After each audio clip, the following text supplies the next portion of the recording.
Welcome to my home in Helsinki, Finland. I was with you a couple of years ago, well, more than a couple now. Sean Duffy and Paddy had me over as a performer at this very More session. than a couple now. Sean Duffy and Paddy had me over. I'm hearing that back as a loop. Hey, now? Yeah.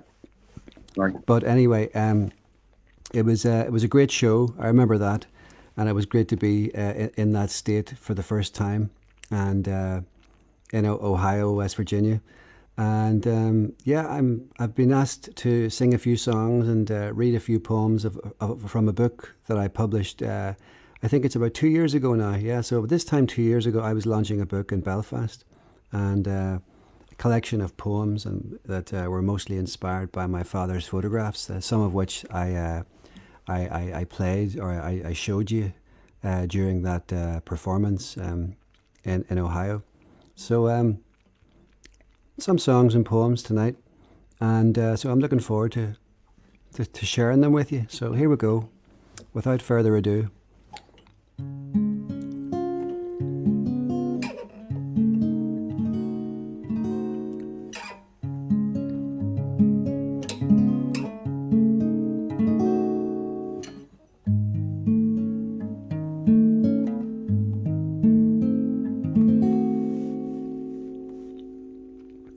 There's nothing as bad as feeling alone when you're lying beside your lover. She's in love, your heart's checked out, you wish there was another. And it's plain to see the misery. The love has run its course.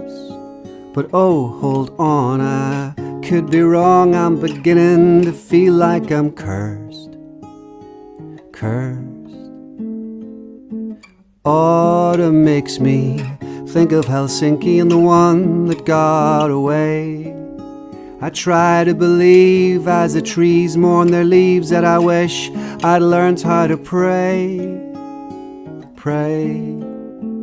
And how much I feared this would all end in tears or with someone losing both eyes.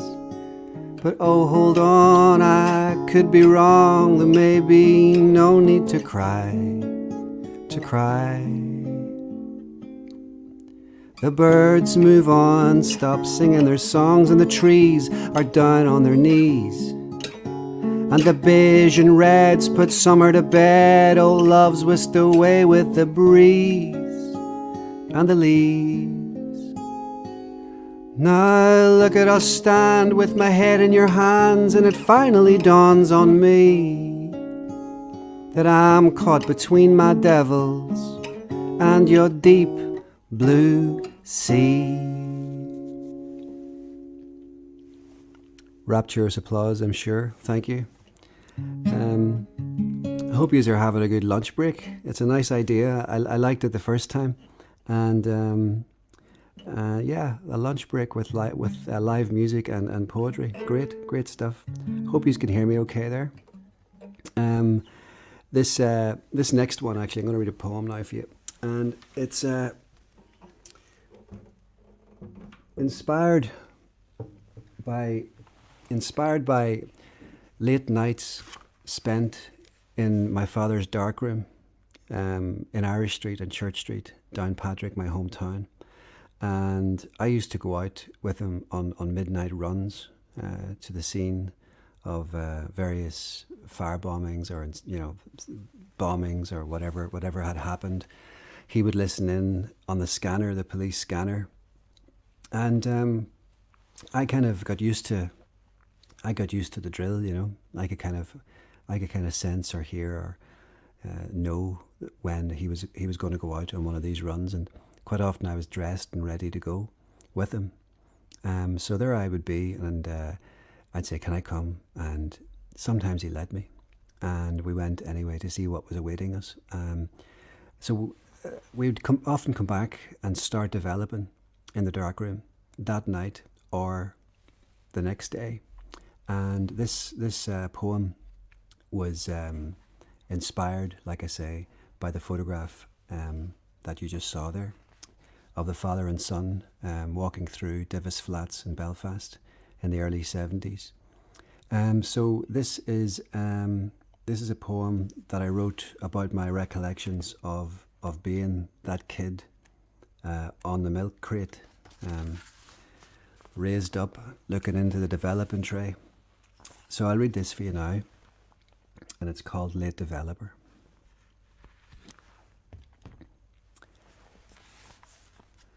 My first lessons in light were under the cover of darkness.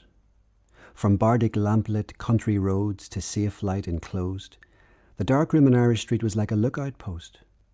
The milk crate, a bosun chair, allowing me, surgeon's mate, a child's eye view of jackdaws squatting murderously on derelict chimney pots, and of a world none too fair or familiar. Like surgeon come midwife with suspect devices, you took your work under the knife, in here, attempting sutures of out there. Eager to please, I'd scan our theatre through your fag fug and mouth a silent check for each tool laid down, each procedure enacted. Stop bath, tongs, developer, fixer, enlarger, timer, thermometer, trays, squeegee, check. With your inverted, subverted images, you conjured the lifeless, summoning visions bent on renewal. As the news was breaking out there, the waters broke in here, like amniotic fluid, gushing around the sink, making it difficult to think. Like a tilt-shifted Niagara Falls, it swished, sputtered, and ebbed and flowed. You'd let me tip away at the developing tray, as we'd impatiently watch the edges burn grey, one sorrowful flowering after another, secrets wrung from tragedy, unwriting white, developing and fixing the night.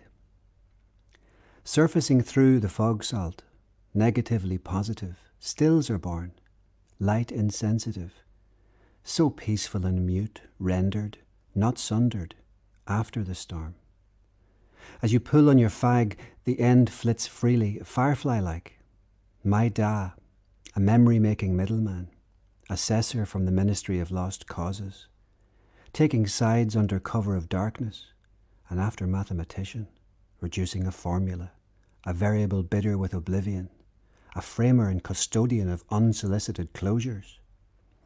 You print contact sheets that electrify the eye. You deliver stills that are memorial machines which incubate as the world outside contemplates. When I spy with my child's eye, I'm conspiring in your world of creation. You're there with the look of a hunted light gatherer. Your camera obscura captures history in utero and performs a routine delivery. Yours is a midwife's elation, quiet and jaded, clutching the slippery spoils of a war that is long past born, but labouring still. Your magical contraption, full to the brim with defaced lore of places and faces and times and crimes, an antiquary of intrigue, housing a poor man's chiaroscuro. A moment stretched for partners in time. We're the apron saints of impossible causes, late developers.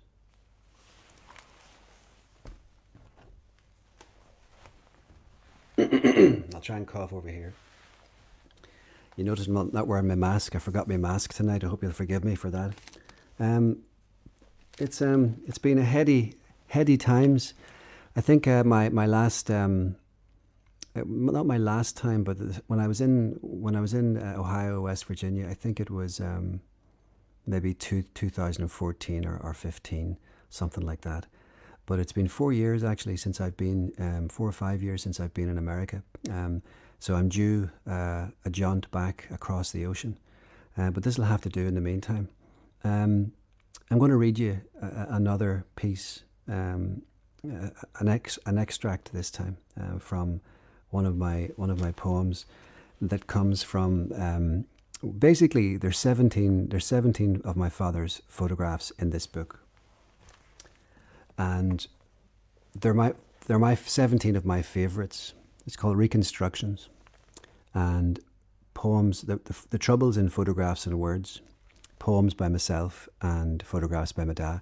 The 17 photographs that I chose are amongst my favourite shots, and that I found that I could respond to quite quickly because they spoke to me and moved me. So I'll read you a wee bit from this one, and it's all key holders. And this one reminds me of the heat that I used to feel on my face of a morning. Sometimes my cheeks still blazing, going into primary school the next day, still smelling of the night before. And I'm sure my mates didn't believe me at the time, but I tried to tell them where I was, where I had been when they were sleeping. So I'll give you a wee bit of this one.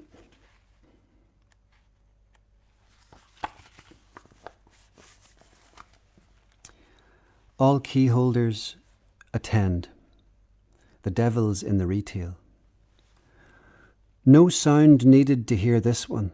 Hugh J. O'Boyle's hardware store is roaring like a titanic furnace going up, just like the other went down. Both would only shine bright the once, and the very thing that did for the ship was exactly what these firemen could have done with on this night to remember. It's Downpatrick 1975, and this evening's devil cast is coming at us live from up there where Irish Street meets the false summit, the Folly Lane, just in there on the right, before giving way to Stream Street. Before us stands a business on its last legs, mid-encore, whipping up a storm. It's an all-singeing, all-dancing flames performance, awash with pyrotechnics and musical accompaniment courtesy of the Ulster Cacophonic Orchestra. Conductor, old Nick himself. The fourth wall is about to be broken, but the audience, no longer able to suspend its disbelief, is ill-prepared. The finale, when it comes, will bring the house down, confounding the critics once again, while giving encouragement to the dire authors and their impresarios. As a young pup filled with a shameful, giddy delight, I used to ride shotgun to such fires with my dad, often arriving before the tenders. We got to see the firemen tumble down from their cab and stand in a hand.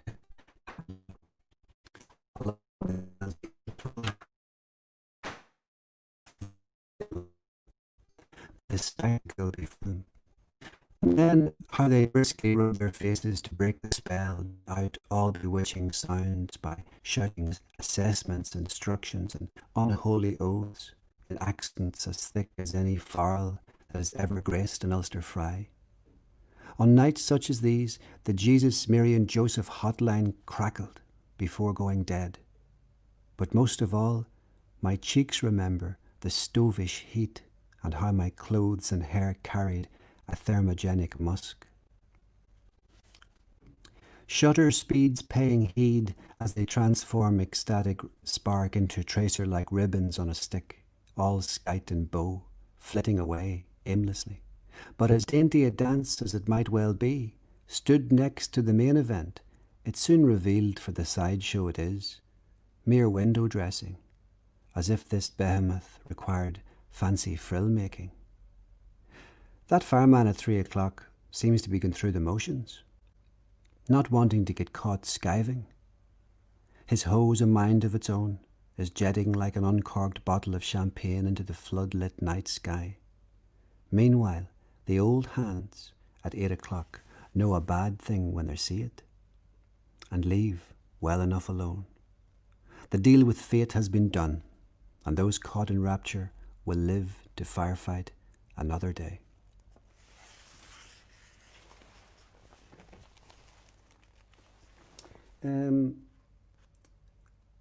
I think I'll go for a song now, and what I called flashback in my Look Behind You performance that I took around North America for, I don't know, up to 4 years. I think I was on the road, and it came from when I was a cub. I used to go into my dad's music room, and full of LPs, vinyls, records, whatever you call them over there.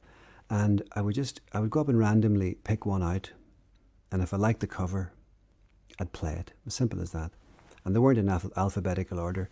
A friend of my dad's, I remember, came over one time to try and get all of my dad's LPs into alphabetical order, but I don't think it really worked too well. And the Hanveys aren't that sort of, we're not that well organized when it comes to order and sequencing and alphabetization of LPs. But one day anyway, I pulled out an LP with this man with big bushy hair and a brilliant face, very interesting face. And I said, I have to put this on because he could have been a cousin of my dad's, or an uncle of mine, or a brother of my dad's in a way, the looks of him. Because my dad used to have really bushy hair and red, it was fiery red, and so was this man's on the front cover of this record anyway. So I took it out and I put it on, and the hairs stood up to attention on the back of my neck, and I was quite moved by it. As I listened, I realized that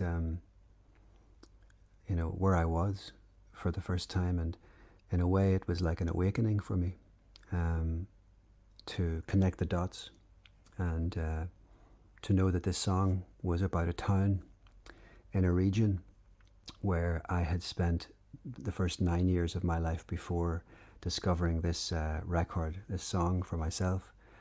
And recently I was, I learned from a friend living in New York who's from Donegal.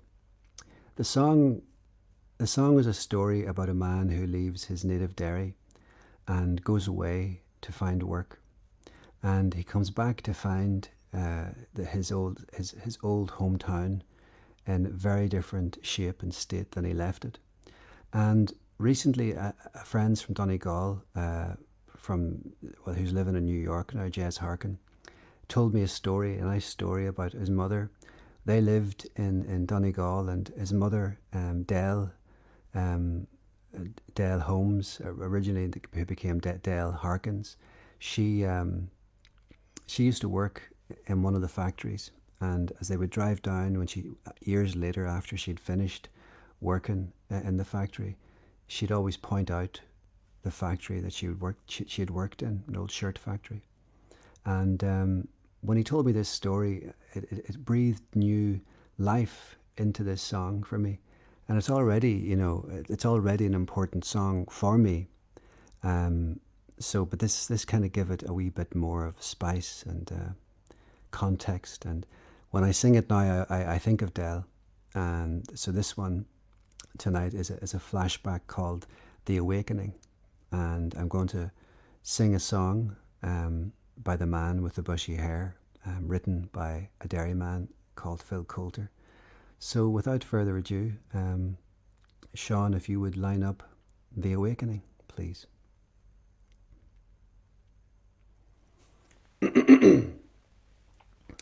In my memory, I will always see the town that I have loved so well, where our school played ball by the gas yard wall, and we laughed through the smoke and the smell. Going home in the rain, running up the gas yard lane, past the jail and down behind the fountain. Those were happy days in so many, many ways, in the town I loved so well. In the early morning, the shirt factory horn called women from Cregan, the moor and the bog, while the men on the dole played a mother's role, fed the children and then trained the dogs. But when times got rough, there was just about enough, but we saw it through without complaining. For deep inside was a burning pride for the town I loved so well. There was music there in the dairy air, like a language that we all could understand. I remember the day where I earned my first pay, and I played in a small pickup band. There I spent my youth, but to tell you the truth, I was sad to leave it all behind me. For I learned about life, and I found myself a wife in the town I loved so well. Now the music's gone, but they carry on, for their spirit's been bruised, never broken. They will not forget, but their hearts are set on tomorrow and peace once again. For what's done is done, and what's won is won, and what's lost is lost and gone forever. I can only pray for a bright brand new day in the town I loved so well. But when I returned, how my eyes had burned to see how a town could be brought to its knees by the armoured cars and the bombed out bars and the gas it hangs on to every breeze. Now the army's installed by that old gas yard wall, and the damned barbed wire gets higher and higher. With their tanks and their guns, oh my God, what have they done to the town I loved so well? Now the music's gone, but they carry on, for our spirit's been bruised, never broken. They will not forget, but their hearts are set on tomorrow and peace once again. For what's done is done, and what's won is won, and what's lost is lost and gone forever. I can only pray for a bright brand new day in the town I loved so well. There you are now. That's my dad with Phil Coulter, the man who originally wrote that song. But that's how I learned about a lot of my songs, you know, growing up, was just randomly taking LPs off the shelf and looking at the covers, and if I liked them, I played them. During that flashback, I was reminded of the photograph, Sean, if you're there and you have it handy, Late Developer, the photograph that I showed you earlier on with the counterpart to the poem, the same title, Late Developer. It's, anyway, if you can't find it, it's okay. It's the photograph of the father and son. That's the one. Thank you. Good man yourself. I remember after a gig in the States, and I can't remember where, but I think it might have been Boston. And this lady came up to me after the show, and she says, "Is that you and your Poppy in the photograph that you showed us earlier?" And I said, "Actually, it's not, believe it or not, because the photograph with the artistic corollary, this was the artistic corollary of an album, my second album that I made called Nuclear Family. And on the cover of Nuclear Family is a photograph of me on my mother's shoulders. I don't know, I couldn't have been any more than 1 year old at the time. But so that was in context. And then when they saw this one, which was the cover of the poster promoting the event, she was hoping that was me and my Poppy, as she called my dad. And I had to break it to her, and it was terrible. I was like, "Sorry, but it's not." But she put her hand on my shoulder and she said, "Well, honey, you're in America now. So when anybody ever asks you that question again, if that's you and your Poppy, you say it is. Welcome to America." And I never forgot it.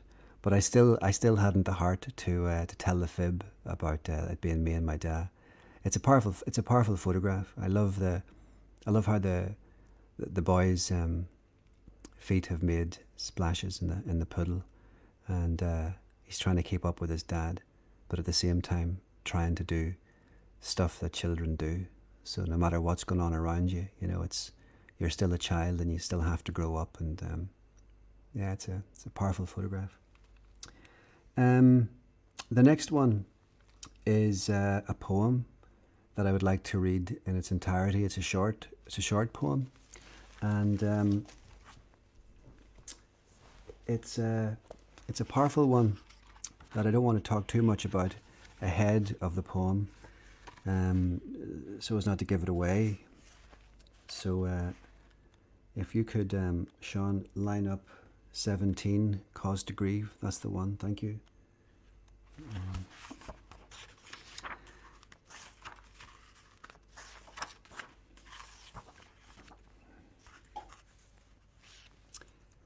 It was a photograph taken in the early 70s, like a lot of these photographs.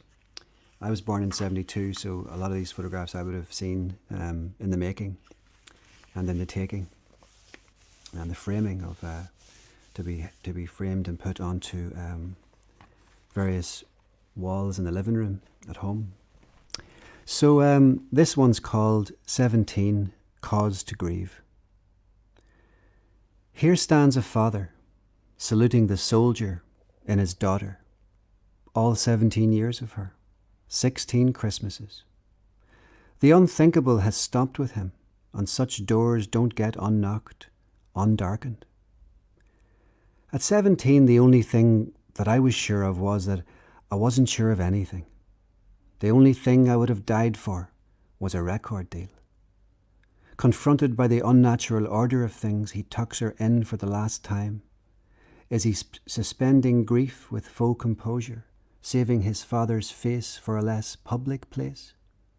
Or has death made his heart as cold and hard as the gravestone that surrounds her? Are there shadows of doubt to outwit when he meets his sleep and prays for the gift of temporary relief? Must they blacken his slumber, denying him respite? At 17, the only thing that I was sure of was that I wasn't sure of anything. The only thing I would have died for was a record deal. Like the kern of old, she died in the woods, a bomb, a premature thud among the branches. No doubt the dream in her heart was a nightmare for others. She died for it regardless. Can belief present in life become disbelief in death? That's the thing about not being here. Sacrifice is forever crystallized by a choice in a moment. At 17, the only thing that I was sure of was that I wasn't sure of anything. The only thing I would have died for was a record deal. She lived just around the corner from me. I was but 7 months old when she left home for the last time. A walk out our front doors would have given us different views of the barracks. I've nothing in the vicinity of survivor's guilt, but can't help imagining what life might have brought her had she not been prepared to die for something. I determined to live for everything, and still to this day have to stop myself from wondering what she would have made of the tangibles, the peace without ease, the Stormont Dissembly, interface gates, street signs in Irish, and the relocation of a barracks. At 17, the only thing I was sure of was that I wasn't sure of anything. The only thing I would have died for was a record deal.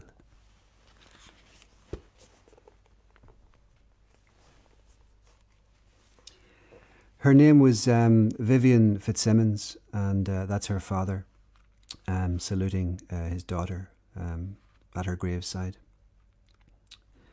The next one that I would like to read you an excerpt from is from a photograph, from a poem that was inspired by another photograph of my dad's, of Paisley, the Reverend Ian Paisley, up beside his, I suppose, his role model. He looked up to Carson, Lord Carson, and there he is, I suppose, mirroring him, and you can't get up there really that easily. It's a very tall statue, but my father had agreed to meet Paisley this day anyway at Carson's statue in outside Belfast at Stormont, which is where it's basically the Northern Ireland. That's where the Northern Irish Assembly is held, convened, and so it's an historic building. It's got a lot of significance for people who are from Northern Ireland. But this one anyway, how he got Paisley up beside Carson on this day with, I think they call it a cherry picker or a crane, an armed crane that goes up. Of course, you can't see it here, not to give the magic away too much, but it's a bit like looking behind the curtain.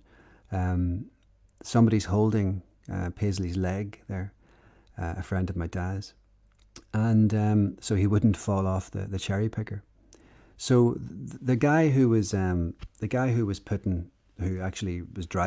operating the cherry picker, something happened and it shuddered, and Paisley shook a little bit, and he sort of, when he collected himself, he looked down and said, "I want to know who's stamping that man's card."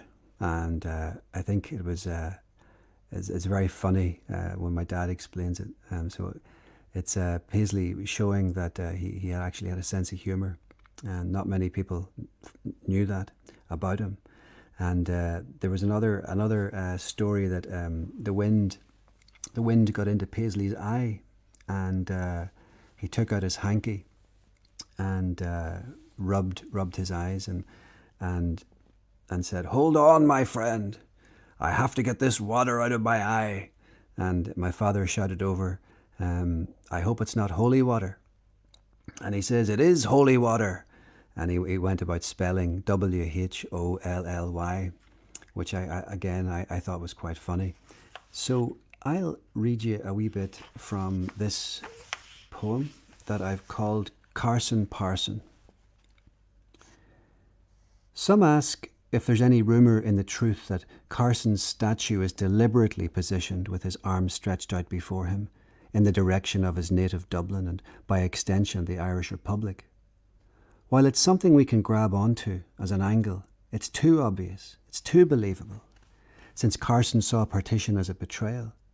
He could be directing his displeasure at the border. A man can be a lot of things in a lifetime. He can show his many sides if he lives long enough. As the son of a Catholic forester, it was no surprise that my father, once upon a civil rights movement, found himself at loggerheads with certain folk. Many's the placard he held high, but today you, the Reverend Dr. Ian Paisley, MP for North Antrim, are the subject of his elevation.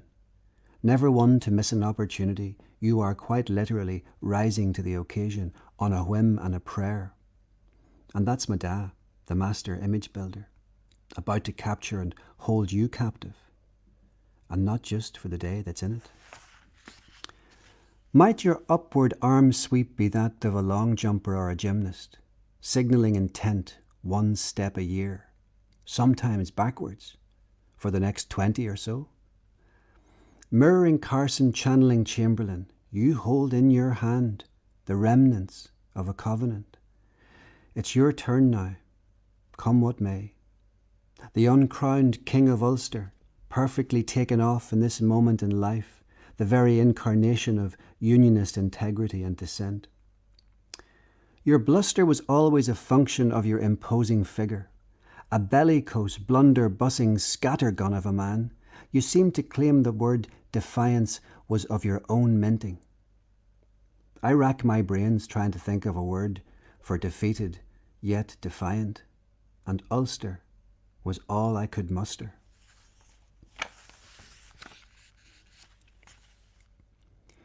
If my da had read your tea leaves that morning and told you one day you would do what must be done and kneel and pray with an arch enemy from Derry, you might just have keeled over. Kneeling, praying and kissing the hand of old enemies may have been necessary, but for your erstwhile brethren, it was a breach too far. If people were honest with themselves, they might just admit to missing the pair of you. For work got done when you ruled the roost, despite or because of the tee-heeing about Chuckle Brothers. Behemoths, in your absence, a vacuum has left us all wondering. Was it all just a dream? Looking at this photograph in recent years, I wonder how Lord Carson would have taken your overtures. Might he have ever felt the need to offer an explanation to him as to why you did the deal, inviting the croppies into the citadel and bedrock of Ulster unionism at Stormont? I imagine you telling him, "Well, I did what I had to do to keep the union safe, and safe it is. Needs must, my friend."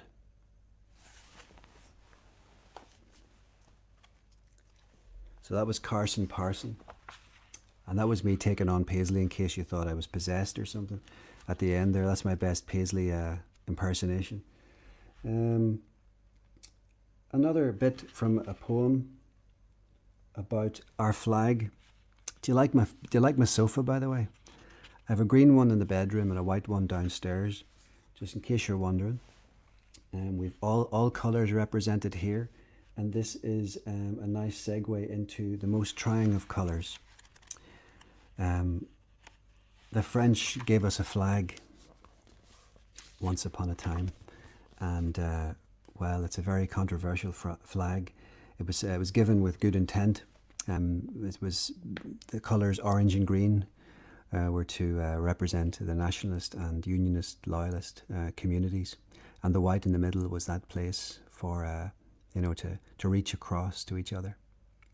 So this one is a little bit from that poem, and it's called "The Most Trying of Colours," the trickler. Some people say tricolour because there's three colours. Some people say the trickler locally. I'm going to have a drink of water.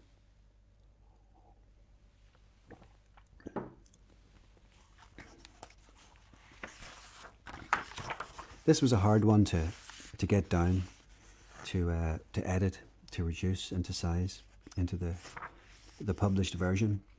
But with healing, I suppose healing and forgiveness and looking forward is loosely the theme of the sermon at the moment, and in many places, including our own Northern Ireland, many people who voted against Brexit to remain in the EU, and many who voted to leave the EU, weren't really aware of possible or potential consequences it might have for the Good Friday Agreement. So Brexit and the border are very are very loaded words at the moment, and nobody really knows what's going to happen in January. So a lot of people who voted to leave maybe weren't aware of the impact it could have potentially on the Good Friday Agreement.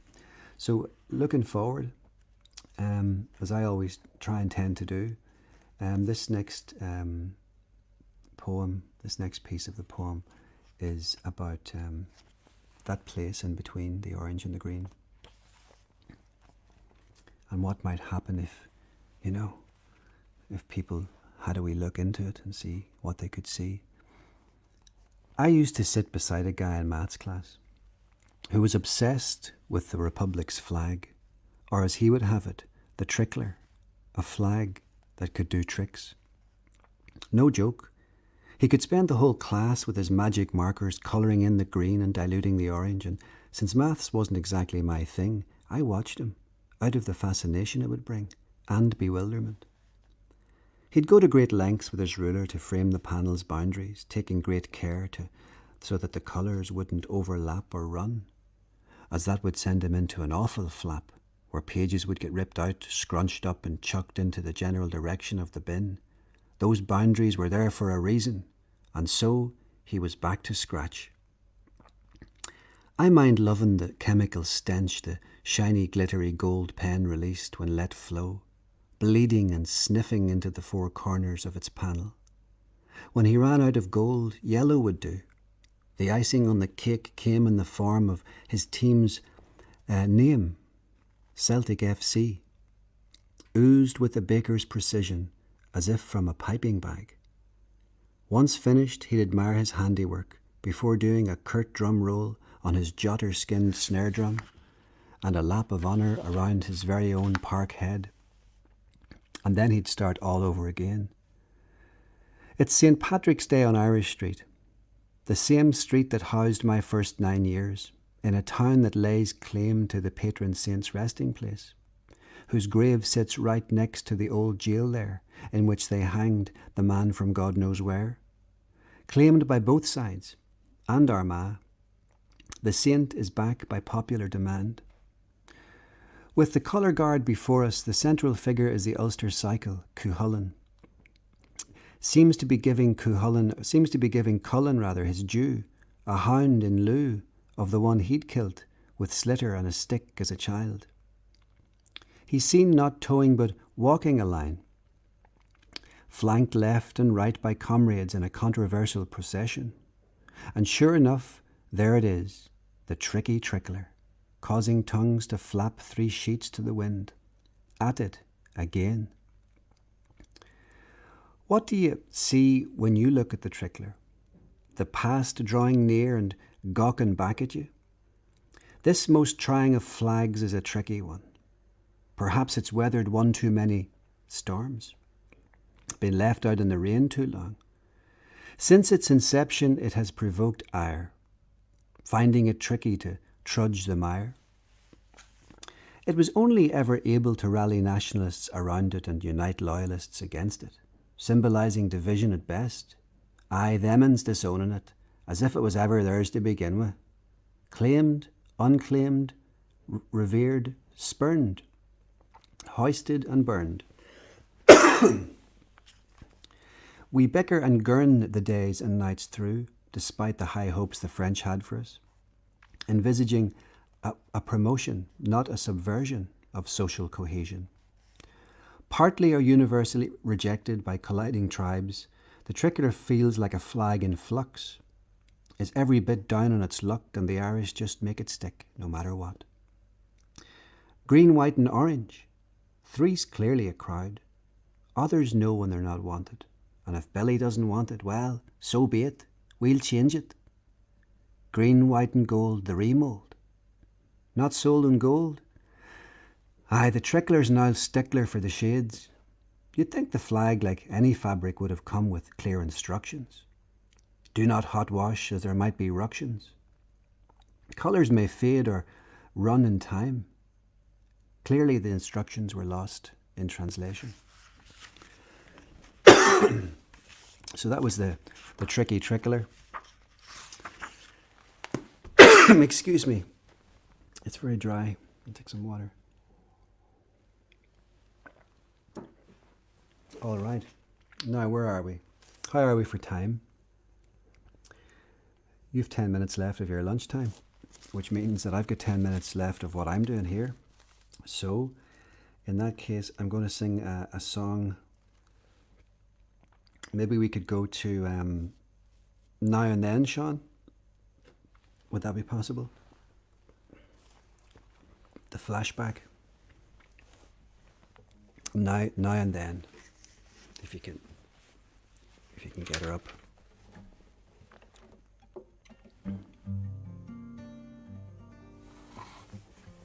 Thank you. This is one of my own, and it's called Now and Then. I suppose it's a bit like a look back and where we are at the present and where we're going.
I'm feeling disconnected, somewhat disaffected, completely at odds with your world.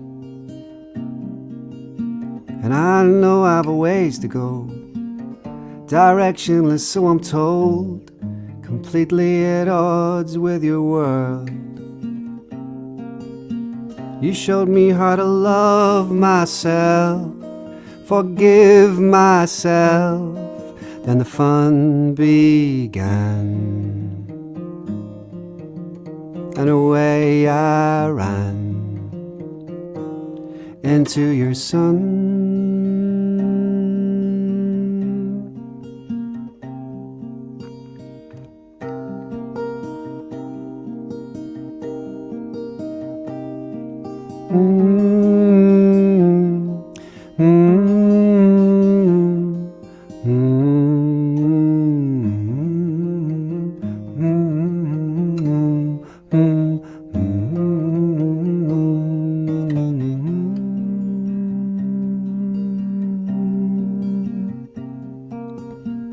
I'm feeling disconnected, somewhat disaffected, completely at odds with your world, world, world, world.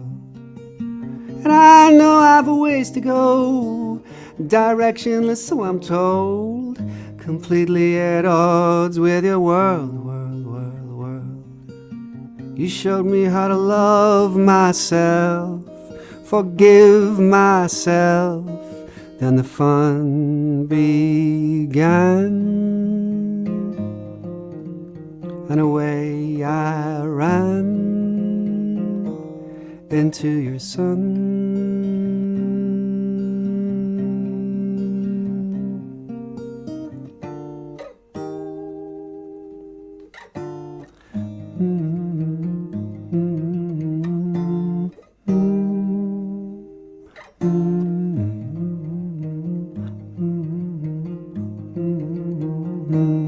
I've got a gun.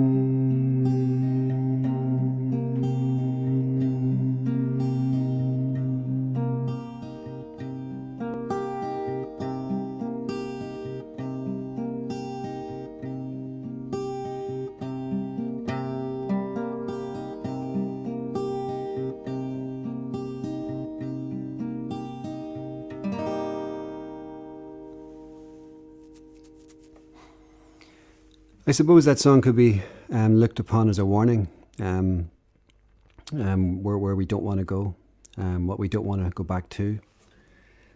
So I think we've got 6 minutes left. And I'm going to end with a photo poem from Reconstructions. And this one is again, they're all favourites, but this one is probably one of the Paisley shot where he's up with Carson is probably one of my father's most iconic shots from the time. And the next one is also an iconic photograph of Seamus Heaney. And I'll read you a couple of excerpts from this one. I took the approach to this photograph of sitting down when the photograph was taken, and I think it was 86. I'll just check that now. 57. Double check it. Yes, it was 86. And this photograph I approached as I was talking to Seamus in 1986 and telling him what lay ahead, what was coming from this moment, this capture, if you like, what was coming down the line. And it was basically just a conversation or talking to him in 1986. And he stood in a bog wearing his dad's coat and hat, and he's standing there with his dad's stick as well. And this one was a photograph that apparently my father was very lucky to get, because Seamus hadn't posed in his father's clothes before this photograph was taken. This one is called Mongrel Tongue, and I think, yes, we've a couple of minutes left, so I'll leave you with a part.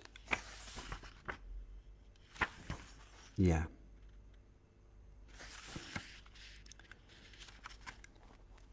Many will hear and heed your new song.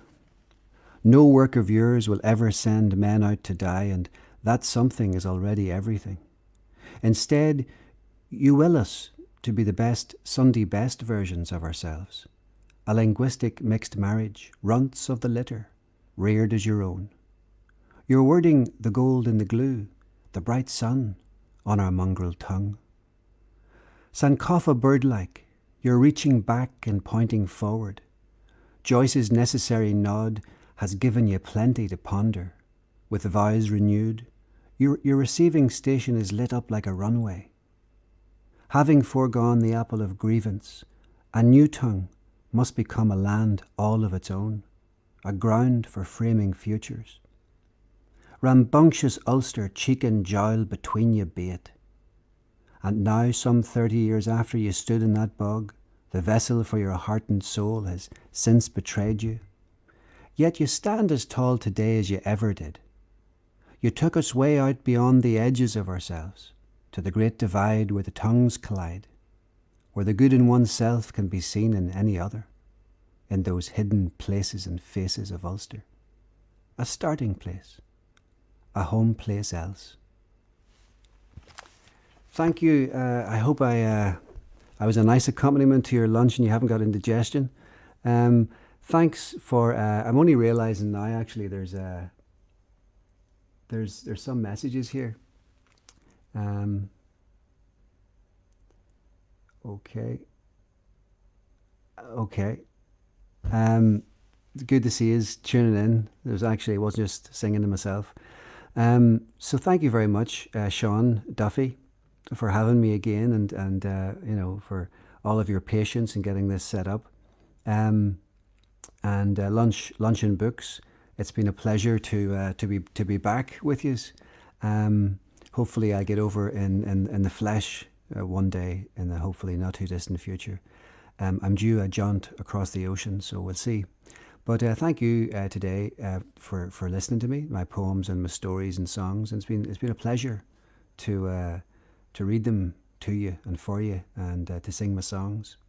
I'd like to thank Boston College for letting me use my father's photographs in this performance. And again, it's been a pleasure, and I think now we are almost out of time. So I'll see you again, all been well. So good luck, and good luck with the healing that's going to be taking place in your own country over the next, I don't know how long, but hiya, Sean. I can see you. Thanks for having me. And I'm going to say... My mic muted. I'm sorry. I just wanted to say thank you, Steafán. That was lovely and very moving. And your voice, as I said, is soothing. Thank you. Beautiful reading and singing. Thank you, Steafán. Thank you, Sean, and give my best to Patty. And if my kids are still awake, I'd like to say hello to Luca and Lumi. Good night. Get to your beds. Okay. Thanks, everyone. All the best, guys. See you soon. Take care. Bye-bye.